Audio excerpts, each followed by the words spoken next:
Hello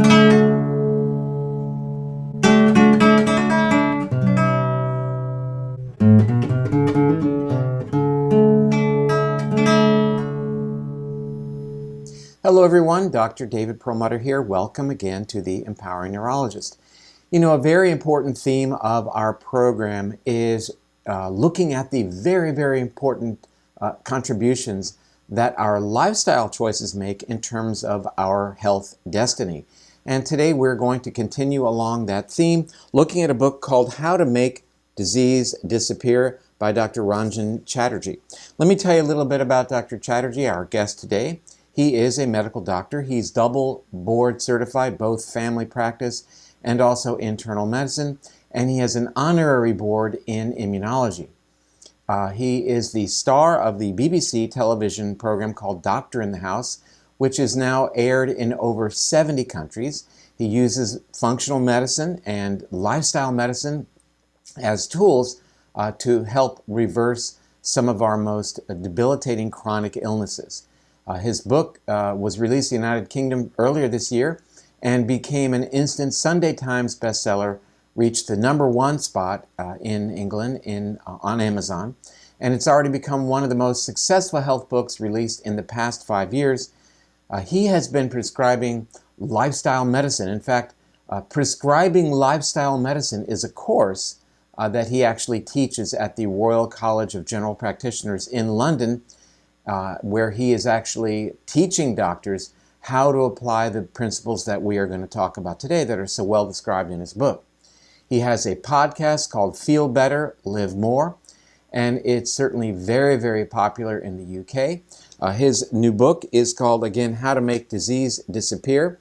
Again, very much focused on looking at the science and also the implementation of very important lifestyle choices and looking at how they impact our health today and pave the way for a healthy future. So let's jump right into our interview. Well, Dr. Chatterjee, welcome to the program. Dr. Perlmutter, thank you so much for having me. Delighted. For our viewers, we were actually just getting to know each other ahead of the interview, and I was just, again, talking about your wonderful new book. And in the intro, you probably didn't hear it, but I talked about how once again, we're seeing information about the value of our lifestyle choices. So how does a guy like you get involved in looking at medicine from this perspective and then ends up writing a book and so much more? Yeah, David, I think that's a great question. I mean, for me, like many other doctors, I left medical school thinking that I'd learned all the tools that I needed to get my patients better. And for the first few years, that was seemingly working okay. I was working in hospital medicine and acute medicine. I was doing all the sort of things that you think you're going to do at medical school, running cardiac arrest teams and doing all the stuff on hospital wards. But bit by bit, I started to get a slight disconnect that I can really see in hindsight. I did my exams to be a specialist in nephrology, so that's what I thought I was going to spend my career doing. But for me personally, I felt that actually I didn't want to spend my whole career just seeing kidney issues. And so I made the rather unusual step to move into general practice, which I've got to say, my father, who was a conventional MD, was a bit confused as to why I was leaving being a specialist to move to becoming a generalist. But that's the move I made. And, I really love my job as a generalist. But what I was finding more and more is that I was suppressing symptoms. I was, putting plasters on people's problems, but I wasn't actually getting to the root cause of their problems. A few years back, I think at the end of one day, I thought, I looked through my clinic list and I thought, I've only helped 20% of the people that have walked in today. For 80%, I felt, I've referred them somewhere, maybe sent them for a test, maybe given them a prescription. But honestly, it was deeply unsatisfying. And then for me, David, if I'm honest, the turning point came for me when my son was 6 months old. So, my first child, my wife had breastfed for 6 months. We're a pretty health conscious family. We went off on holiday to France. And really, it was a very scary time because what happened is that my son suddenly had a convulsion and he stopped moving. His arms went back. My wife called out to me. I went over. I thought he might be choking. He had a little bit of a cold that day. I tried to turn him over, clear his airway. Nothing was happening. And then we rushed to the ER, and you could see that the doctors, the nurses there in France were petrified, because this is a 6-month-old boy having a convulsion. But as you know, David, he had no fever. It's very common for children at that age, or I should say, it's not uncommon for children or babies to have a convulsion if they have a fever, but he had no fever. So he was transferred to a different hospital. He had 2 lumbar punctures. We were scared out of our wits, didn't know what was going on.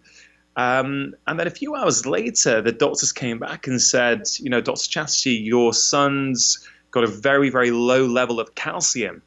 So his calcium level, his serum calcium, was 0.97. The normal range is 2.2 to 2.6 in that hospital, so alarmingly low.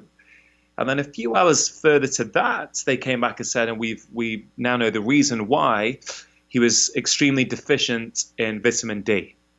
So, acute medicine fixed him. They gave him an intravenous calcium infusion. They gave him his vitamin D, but then that was it. And, for me, the acute problem was dealt with. My son was okay. But then I started reading. I thought, I had an incredible amount of guilt, David, if I'm honest, because, as a qualified doctor, certified in nephrology, certified in general practice with my immunology degree, I thought, how has my son nearly died from a preventable vitamin deficiency, and how did I not know anything about that as a doctor? And I went on a journey. I literally became obsessed with reading. I started off with vitamin D, its effect on the immune system. My goal, David, was to get my son back to perfect health as if this had never happened, because he had bad skin at the time, he had eczema, and I was thinking, well, wait a minute, maybe this is the reason why, or one of the contributing factors to his bad skin. Maybe it's because he's been deficient, maybe for the last 6 months, maybe in utero. I was confused, but that drove me on. And as I would research, David, I would find more and more information about the immune system, the gut microbiome, other nutrients, lifestyle, and basically all those principles I started applying with my son to get him better. And I've got to tell you now, he's nearly 8 years old. He's thriving. He doesn't have any eczema. He's doing great. But then I started applying the same principles with me and my family, and we started feeling better, and we started feeling great. And then I started applying it with my patients. And for me, it was like the career I always wanted as a doctor. I could start seeing why my patients were getting sick, how I could start to help them bit by bit, repair what had happened, hopefully reverse what had happened, and start getting rid of their diseases sometimes if I could, but certainly optimizing their health. And, for me, once you know this way of looking at the human body, you can't turn back, really. Well, it really does present a very stark dichotomy between focusing on treating disease versus keeping people healthy. I mean, that really is the divergence that happens in the road.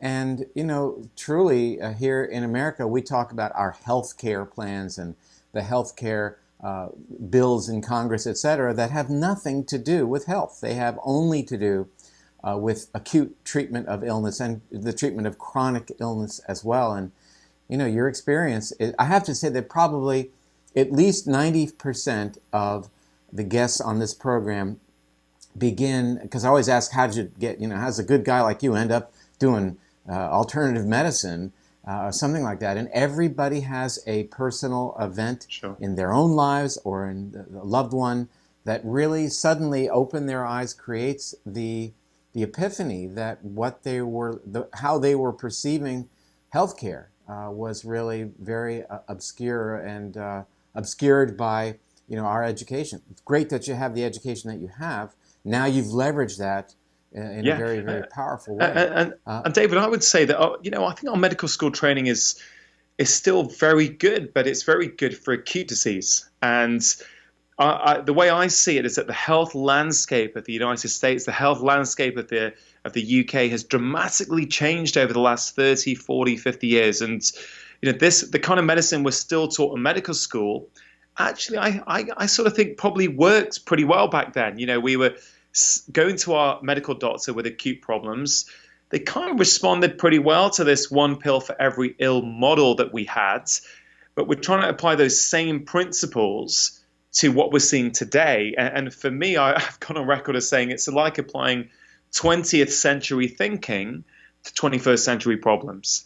And that's fundamentally what has to change. As part of this journey, I was very, very lucky in that I got to showcase this style of medicine on a BBC One documentary series called Doctor in the House, which, is out. There's a few seasons of that here in the UK, and it's gone to 70 different countries around the world. And I went to live alongside families for about 4 to 6 weeks.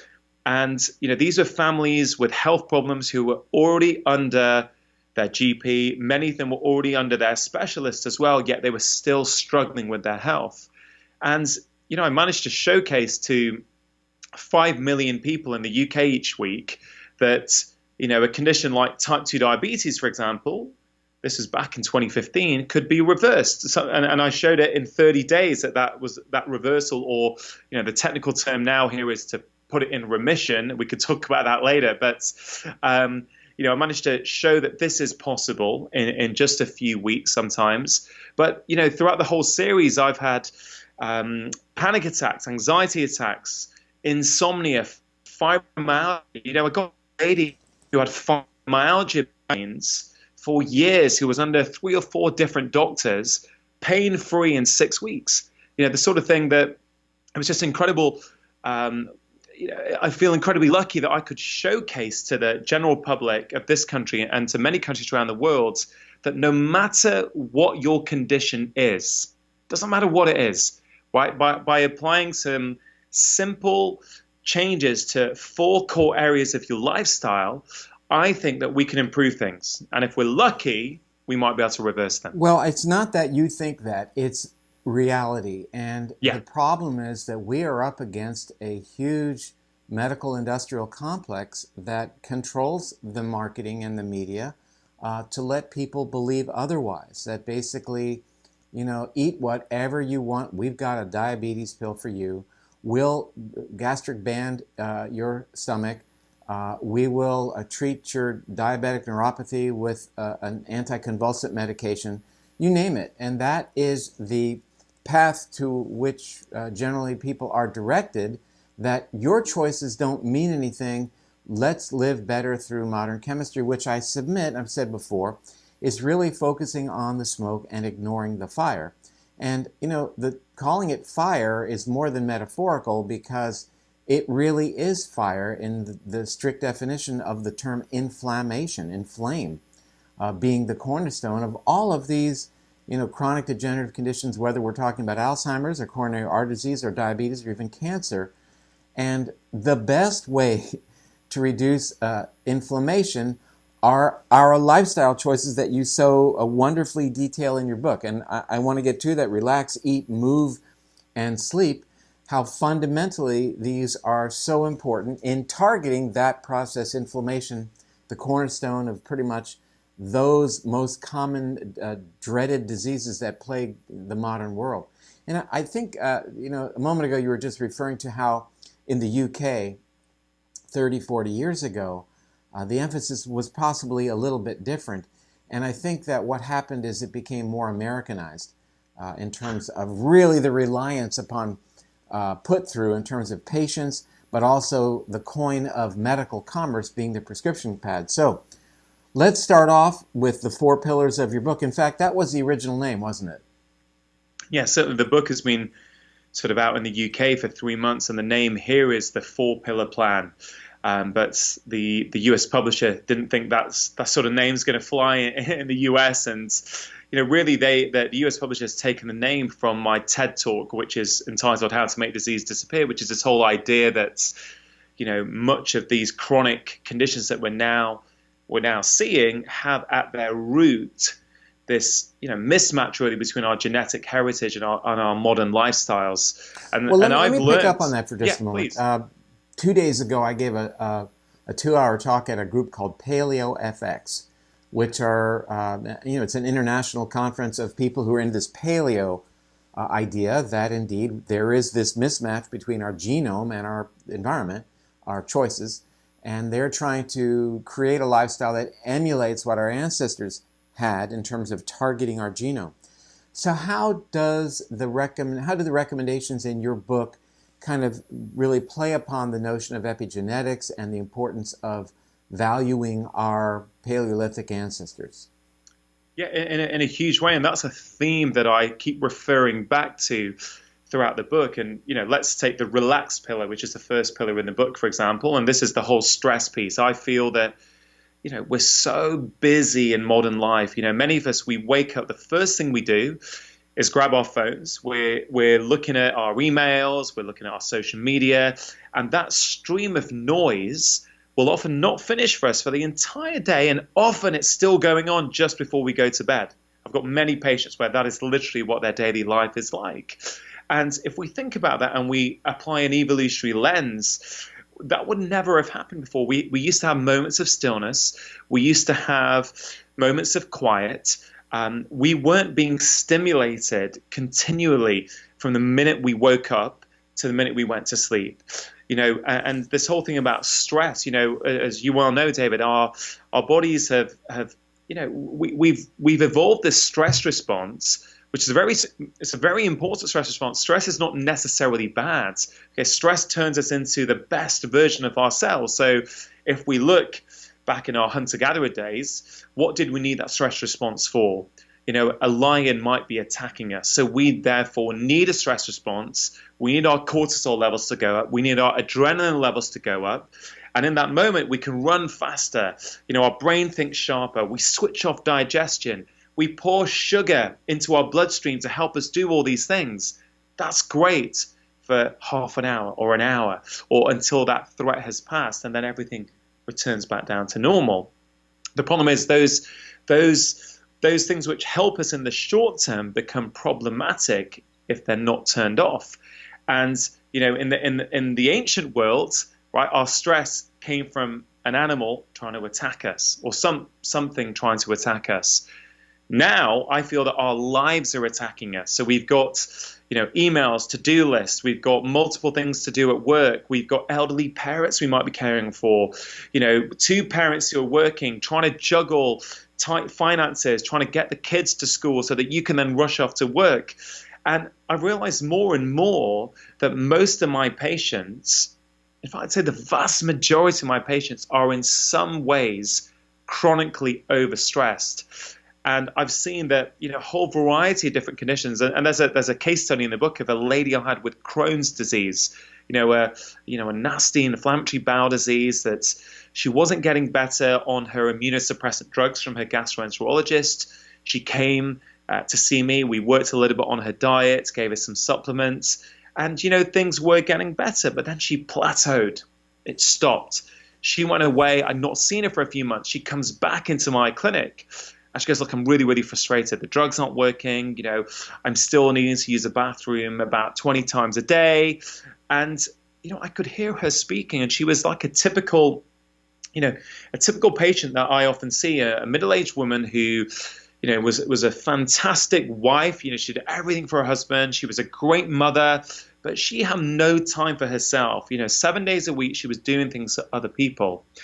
And I said, what? I actually feel that your body is overly stressed. And I explained to her how stress can also impact the gut. It can, having too much stress can absolutely cause holes to appear in our gut wall, what we call leaky guts. We know that too much stress can alter the balance of gut bugs in our intestine, in our large intestine.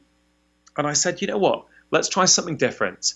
What I want you to do is have 15 minutes every morning or once a day where you do something for yourself, okay? And I said, I also want you to find one thing a week that you love, something that you really, really want to do. And she was so skeptical. She really was. She said, "What is that? It?" I said, look, honestly, we made some dietary changes. You've hit a plateau. I honestly feel that stress is the lever to turn here now for you. And I wrote her out this prescription, this lifestyle prescription, if you will, on a piece of paper. She went away. She came up 4 weeks later. I said, "How did you get on?" She goes, "Well, just unbelievable. I would drop the kids off to school, and I'd go for a 15-minute walk as a routine straight after the school drop-off." So that was a new thing for her. She also found that the thing that she wanted to do was join a salsa class. She'd not done that for years. And so she joined a local salsa class and went for about 90 minutes or so once a week. And, at that review appointment, we did her MSQ again, her medical symptom questionnaire, and her score had come down by 50%. Wow. And the only change I made was her stress levels. And this is why this is one of the reasons, David, I actually started the book with the relaxed pillar, because I think many people who have followed my work in the past may have assumed that I would start off with food. But I thought, actually, you know what? I'm going to start with relaxation, because stress is that thing that affects all of us. Because we can't really see it. We don't want to prioritize it. We don't think about it. And the whole book is about giving people simple, practical tools that they can use in their own life. And I know they work, because these are the things that I've learned in 17 years of practice. These are what patients have come back to me and said, this works for me, this doesn't work for me. So I've literally put in every tip that I've ever picked up. I poured it into that book, so there's something in it for everyone. Well, aside from the photographs and the illustrations, those contribute to a real readability of your book. And I like the fact that you open with stress and you talk about the 15 minutes of me time. I think so many of us feel so dedicated to, as you mentioned, caring for family members, being parents, doing all the things we do, that we almost feel guilty for that 15 minutes of, as you call it, me time. But yet I think it's so important. And, to lead in with stress, understanding that stress can compromise sleep, can make you less likely to want to exercise, and can lead to making inappropriate food choices. So it really is a very, very good launching point.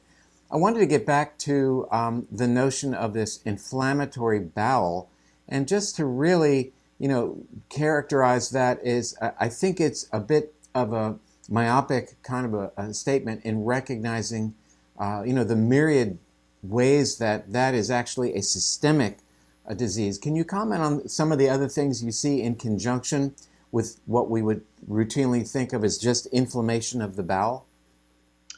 Yeah, you mean in terms of symptoms? Yeah, other things that are maybe extra-intestinal.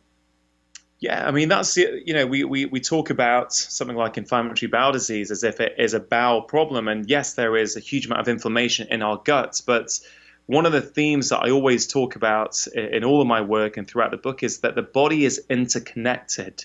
You don't just get inflammation in the gut and it just stays in the gut.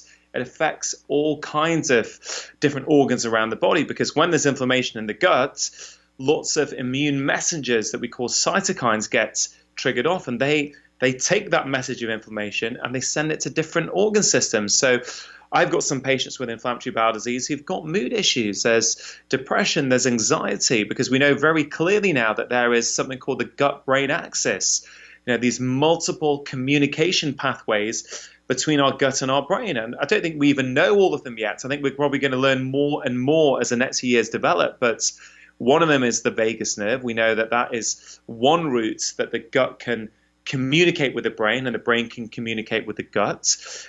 We know that actually, depending on the health of your gut microbiome, we can make the fiber that we eat, those gut bugs will eat, they'll make short-chain fatty acids, and those short-chain fatty acids can almost switch a light on in your brain by sort of connecting with the vagus nerve, or they can go around in the bloodstream and get to the brain. We know there are multiple sources of that communication, so I see those sort of issues. I've seen patients with gut problems and inflammatory bowel disease who've got joint pains, because all these things are linked. I was actually, David, just at the weekend, I've created a brand new course with a colleague of mine called Prescribing Lifestyle Medicine, which is the first Royal College of GP accredited lifestyle medicine course here in the UK, and we ran it for 200 doctors back in January, nearly 200 again this weekend in London. And there's this real thirst from both GPs, general practitioners, but also consultant rheumatologists, psychiatrists, gastroenterologists. They're all coming to learn about these principles, because because they haven't really, none of them have been taught them at medical school, and they're all starting to realize actually our tools can be a little bit limited for certain conditions. But the reason I bring this up, David, is because I remember one of the cases that one of the case studies that I was using to illustrate this point about inflammation was a lady with type 2 diabetes, extremely overweight lady. I think she was about 230 pounds. Her HbA1c was, I think it was 7.3. And so, just I'm sure a lot of your listeners are very well educated, but, in the US, 5.7, I think, to 6.5 is pre-diabetic, and above 6.5 is type 2 diabetes. Now, as well as her type 2 diabetes, she had joint pain, she was overweight, she had a low mood, she had all kinds of other problems. And the joint pain, she'd been to see her doctor for many years, and they'd always said, this is osteoarthritis, this is wear and tear on your joints. So we made some dietary changes with her about, primarily around her type 2 diabetes, which was a diet very, very low in refined and processed carbohydrates, rich in healthy natural fats. But I said to the audience, I said, guys, what's interesting? So she started this diet. 3 days later, all her joint pain has gone. So why is that? And, all kinds of people put their hands up, and, again, we've not been taught this concept of inflammation. I was saying, guys, how has she lost this joint pain when she clearly hasn't lost enough weight in 3 days for this wear and tear joint pain to go? And, these guys, this is nearly 200 doctors, they were confused by this.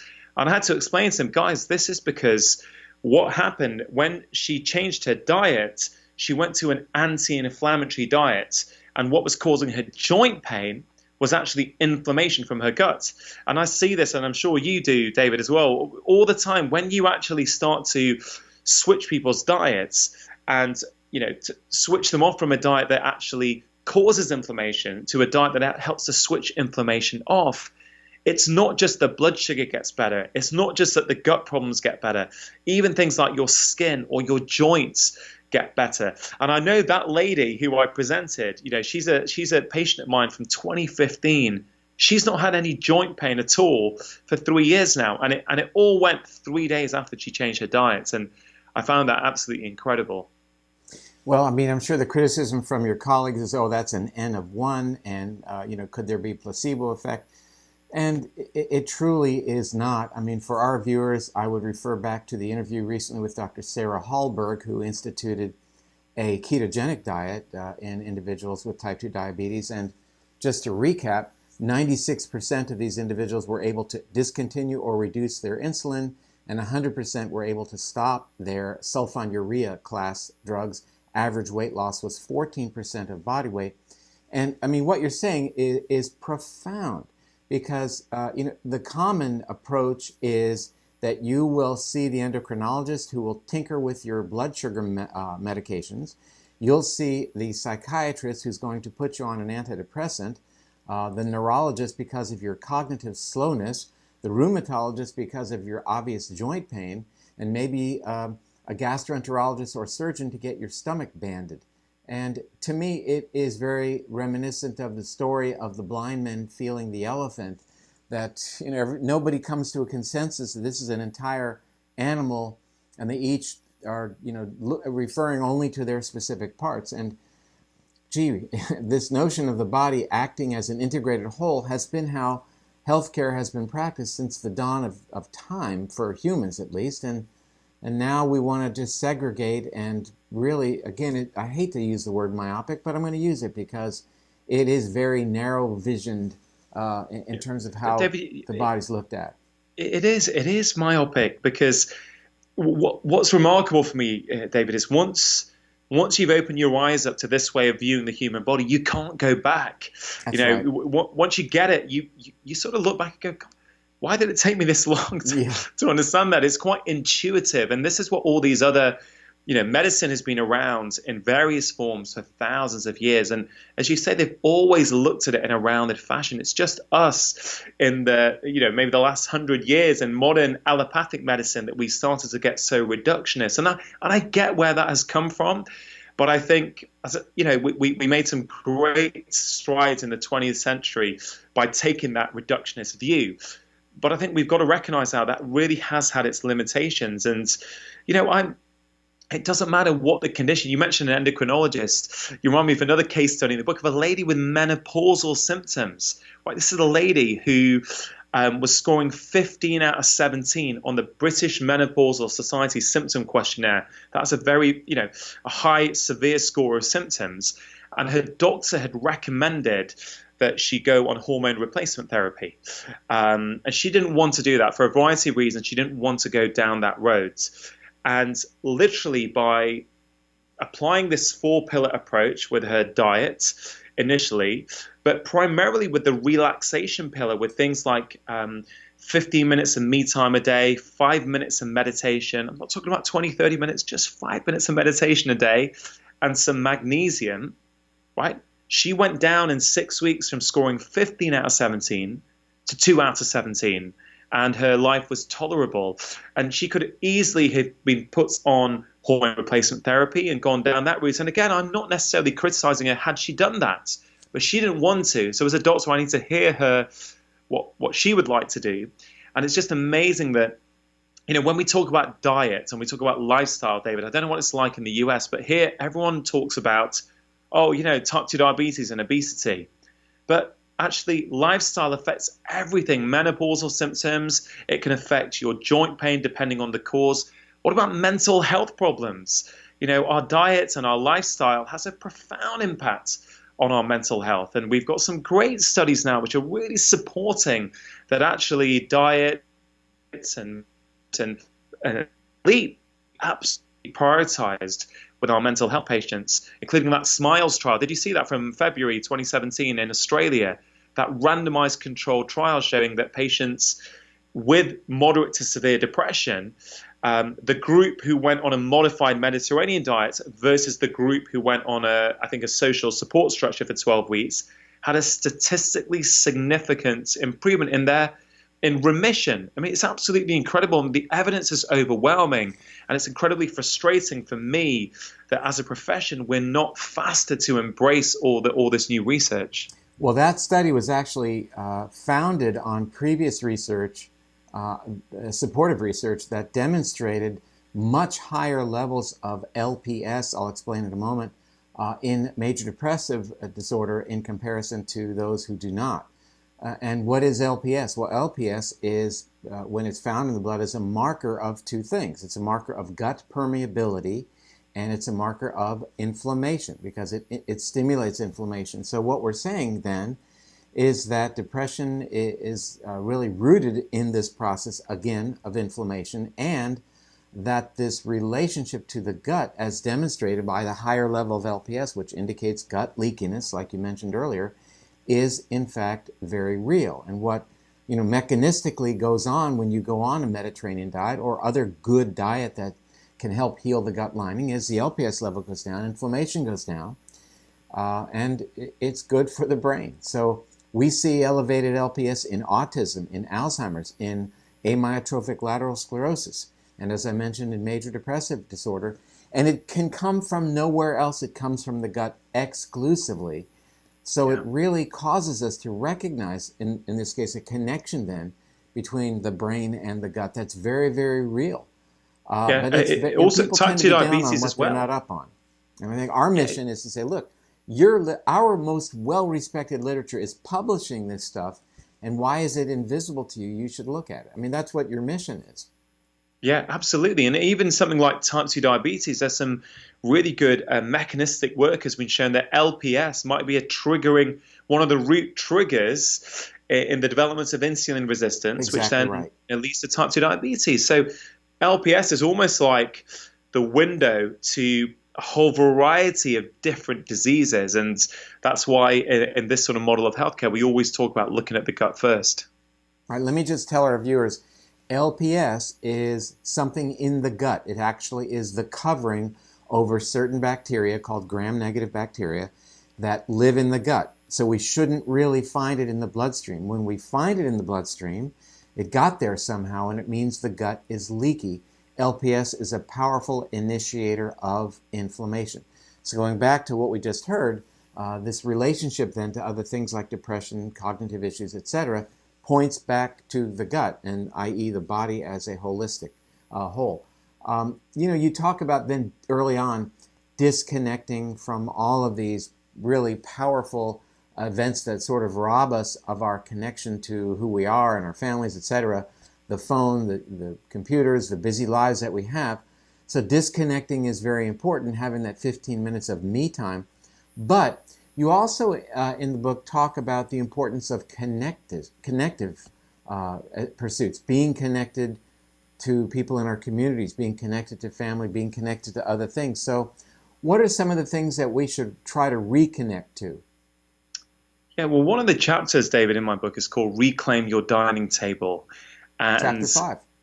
Chapter 5, exactly. And it's one of the things that led to this was, as part of my experience on this BBC documentary series of going around the country and living with all these different families, one thing I realized is, or one thing I noticed was that so many families around the UK, and I'm sure it's the same in the US, don't sit around a table anymore and eat. It's the sort of thing I wouldn't know in my clinic room, because it may not come up. Even if it does come up, actually patients may not, you would see it in a different way when you would literally be there day in, day out, and you see, guys, you aren't eating together. It was very common to see, everyone eats separately. Somebody's watching television, somebody's on a table, sending text messages, somebody's scrolling social media while they're eating. And I was shocked at how common this is. And it was a common thing that I would ask these people to do was, hey guys, can you hold on for just a minute? I just got a text. No, I'm just kidding.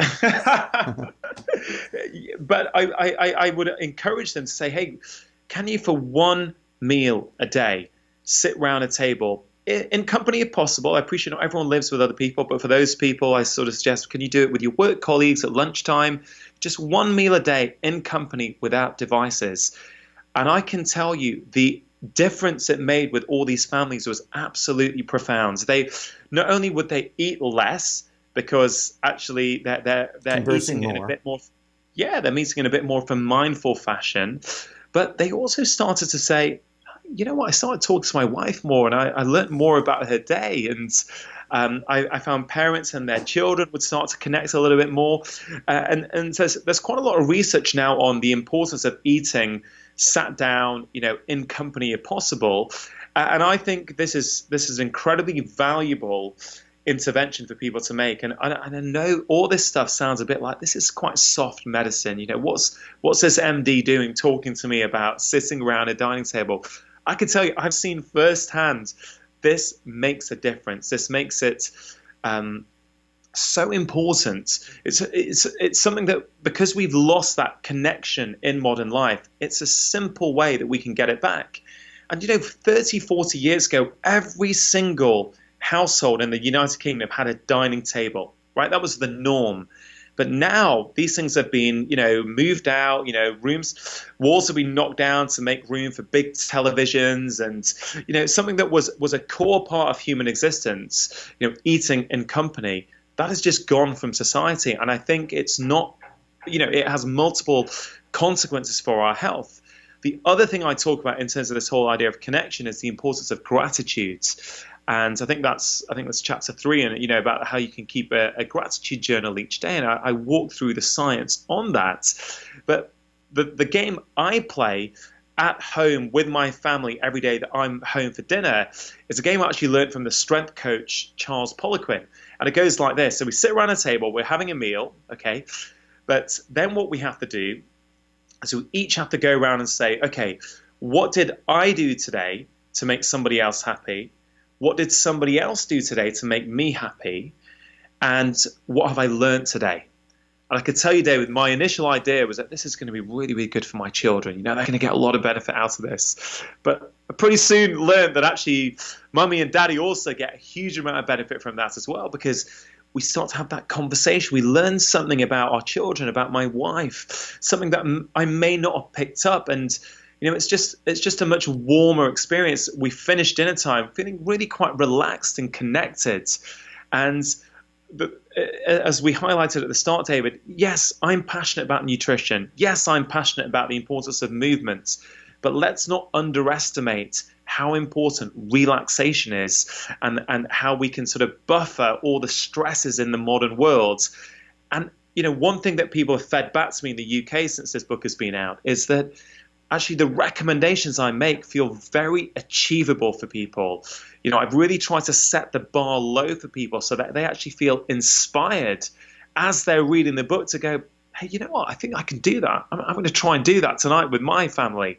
And so these are some of the recommendations I make. And you've spoken about this on your social media channels before, about how social isolation is a health risk superior to smoking, in fact, in terms of its health consequence. And so some of these recommendations I make are literally just, to make some small achievable changes that are going to help you feel more connected and less stressed. So I'll let our viewers know, the cat out of the bag here, that our next book, so 3 books out, yeah, You're planning 3 books dealing away. with Wow. this notion of reconnecting, but in a physiological way, to the part of the brain that allows you to experience empathy and gratitude, and at the same time distance ourselves from the egotistical, narcissistic part of the brain that constantly needs stimulation so that we can feel like we have enough. So that's what we're working on right now. That'll be probably late 2019. That study that you just were alluding to of the 10,000 individuals who felt unconnected demonstrated that the risk of illness was in fact triple the risk of smoking. So this notion of being unconnected, I think the Blue Zones talked about that one of the biggest factors that related to the health of individuals living in the various Blue Zones was, yes, they had great diets, and yes, they were physically active, but they were connected to their families and communities. Yeah, absolutely. And they were, had low stress levels, and they've got good qualities of sleep. And that really is about the whole approach that I've tried to take here, is really look at this rounded approach to health in terms of maybe it's not about looking for perfection in any one pillar. It's about getting a balance across all 4. And I do mention the Blue Zones in my book because I think, we can learn a lot from those Blue Zones. Yes, researchers have studied them to look for the perfect diet, but I don't think that's it with the Blue Zones. I think it's the combination of things that they do. No question about it. Everybody's trying to emulate the diet in Crete or wherever it was that they felt had, Okinawa or wherever it was that they felt they had great health. But they forget about the other factors.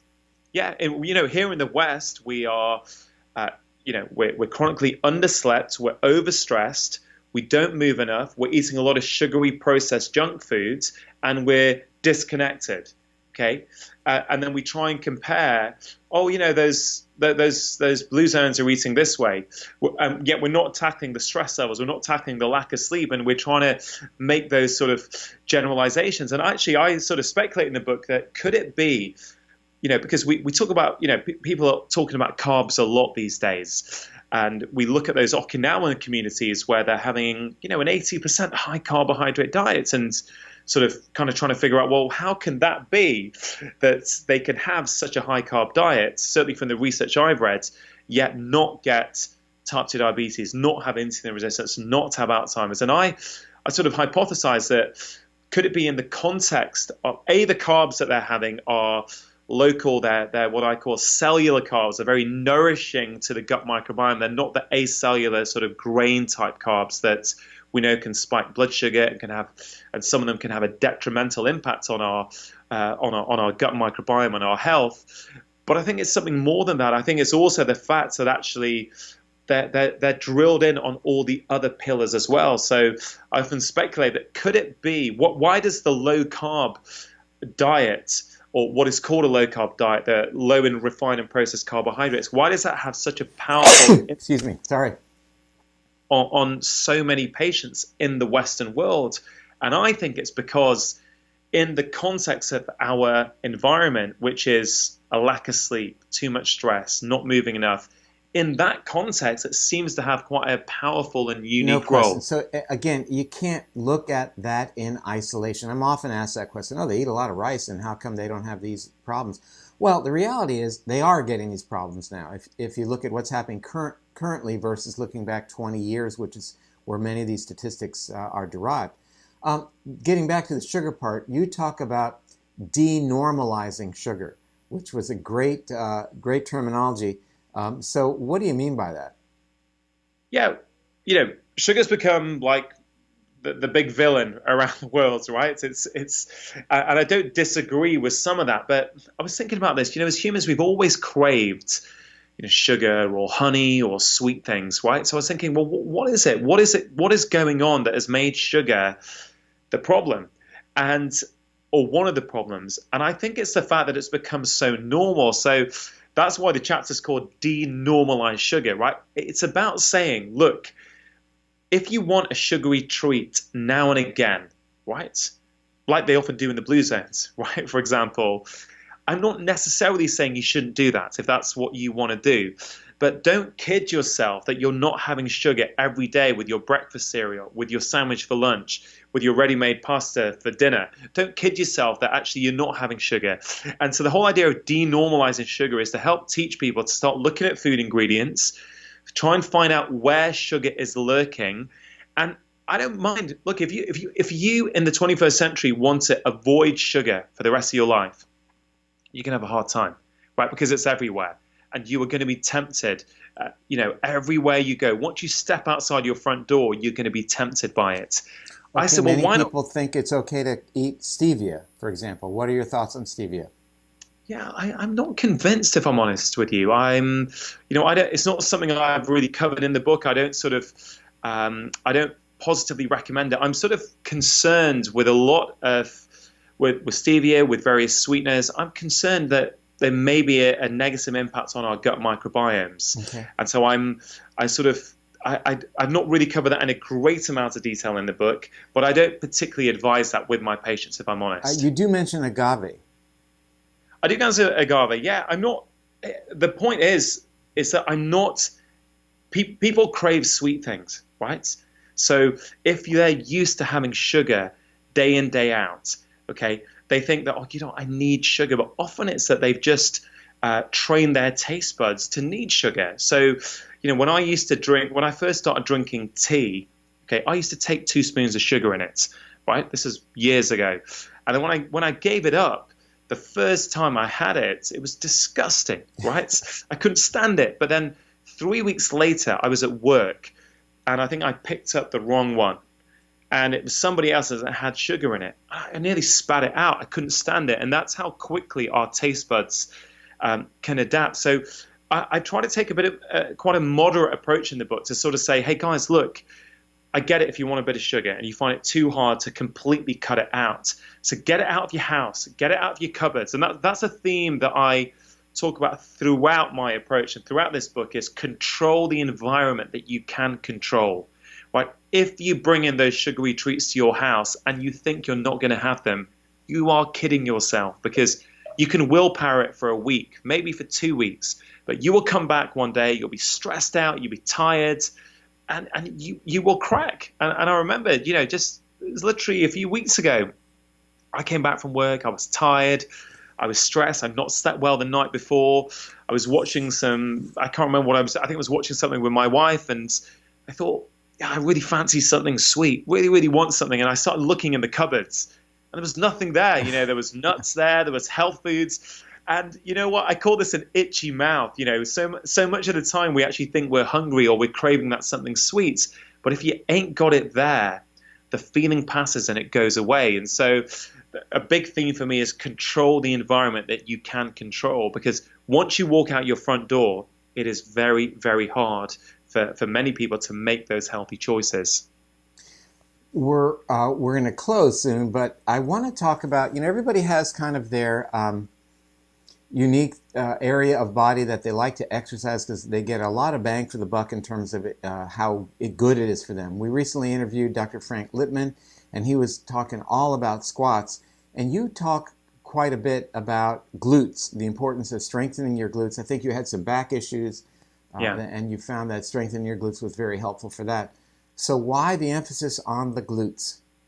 And Yeah, that's a I'm great. telling you, I know there's no segue from sugar to glutes, but it is an I interview, love and it. I I love got to it. Quick ask you. fire. It's onto glutes. So yeah, you're right. With many of these things, our personal experiences start to dictate the way that we practice. And so I had, 10 years of debilitating back pain. I'm a tall guy. I'm, 6'6.5", and I used to be a competitive squash player. I had to give everything up, and I did what most people do. I went to physios, I went to the doctors, I went to the spinal surgeon, I had an MRI scan, I did all these things, and nothing was helping.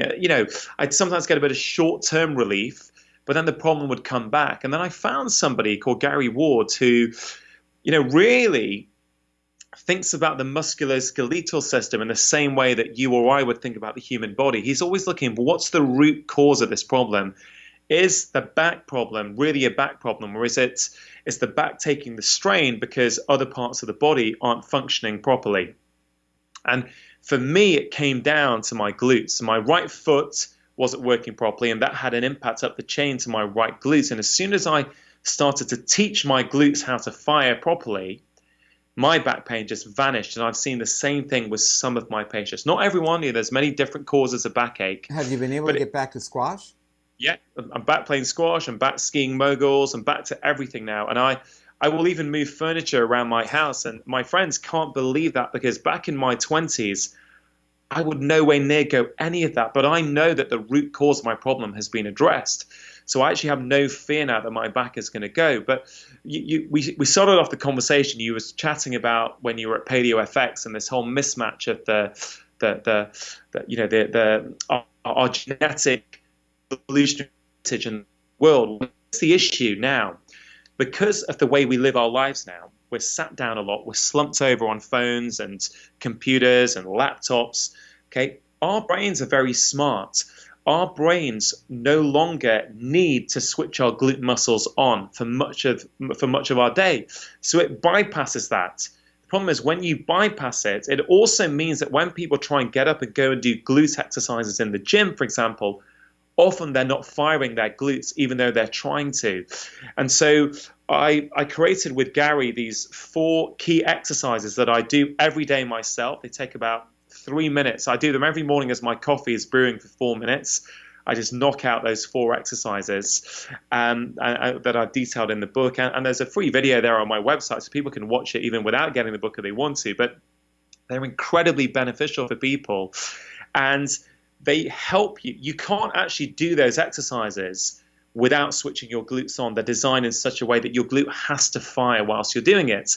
And I know for me, it really helps me feel that at the start of the day, if you think about it, would you build, a Jenga sort of tower on shaky foundations? Would you build Lego on shaky foundations? No, you wouldn't. But yet our glutes are, a foundational. They're what I call a cornerstone muscle in our body. If our glutes are off, many other things start going off. And so I like to start the day with a very quick 2-3 minute workouts where, I wouldn't even call it a workout. It's just a series of movements to fire up my glutes. And I find that I move a lot better throughout the day. And I can tell you, David, that people who bought the book in the UK, so many people are tweeting me or on Instagram, they're getting hold of me and saying, oh my God, this is really helping me get rid of my back pain.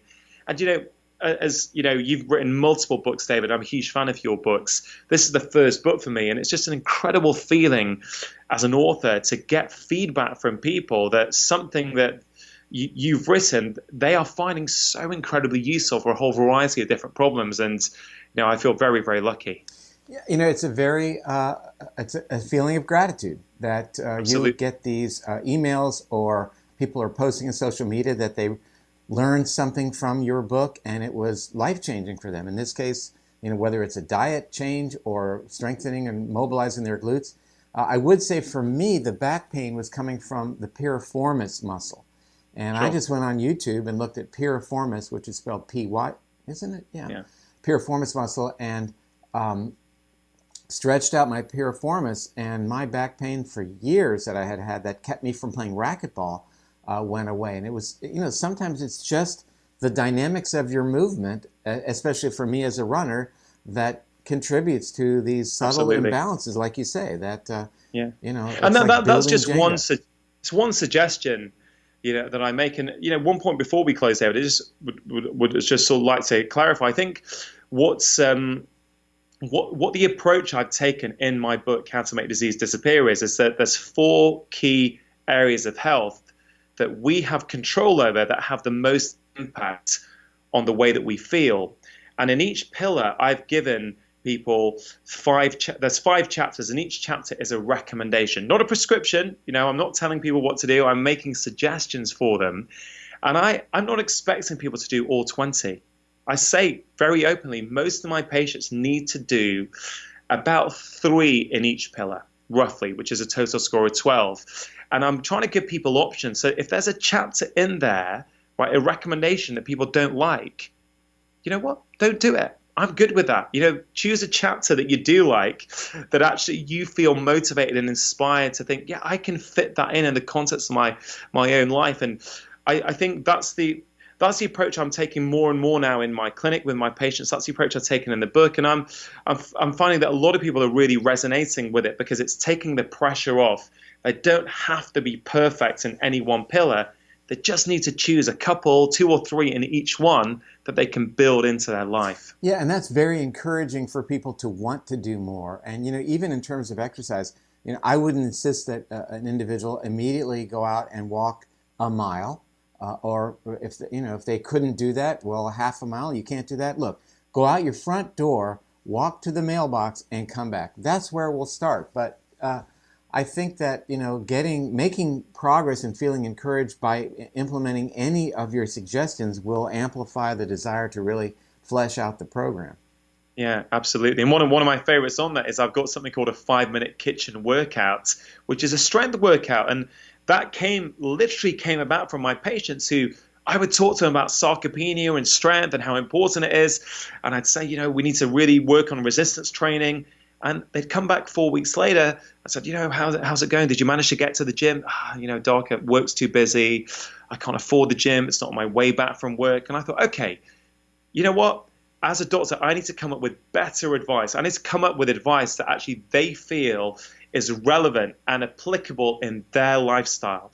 And in that moment was born this 5-minute kitchen workout that I've got 20-year-old patients doing it. I've got 70-year-old patients doing it. And I say, guys, I just want from you 5 minutes twice a week. Can you give me that? And they all say yes.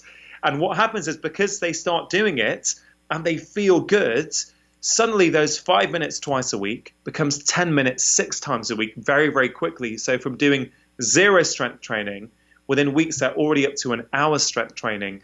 It's just by trying to personalize the recommendations for those individuals. I'm not against the gym. If you love going to the gym, that's great. But many people just won't go, or they can't afford it. And I'm saying you can do a great strength workout in your kitchen without spending any money, without buying any equipment. You can do it in your own clothes without even getting changed. It's trying to just lower that bar to entry.